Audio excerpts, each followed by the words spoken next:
শুভ দুপুর বন্ধুরা।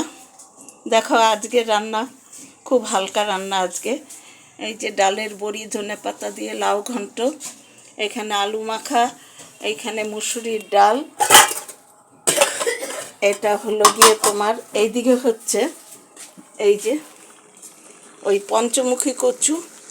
পঞ্চমুখী কচুর ডালনা হবে। তাই ডালনা সেদিন রান্না করেছিল বড় বৌমা, খুব ভালো লেগেছিল। তা আজকে আবার রান্না করছি আমি।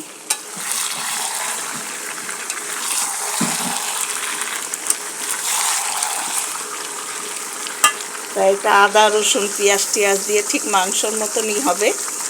তা বন্ধুরা আজকে হয়ে গেল। তা তোমরা অবশ্যই আমার পাশে থেকো। আজকে সকালবেলাটা আমি ঠিক মতন করতে পারিনি। তাই যে আমার রান্নাগুলো কেমন হচ্ছে অবশ্যই জানিও। ভালো থেকো, সুস্থ থেকো, সাবধানে থেকো সবাই।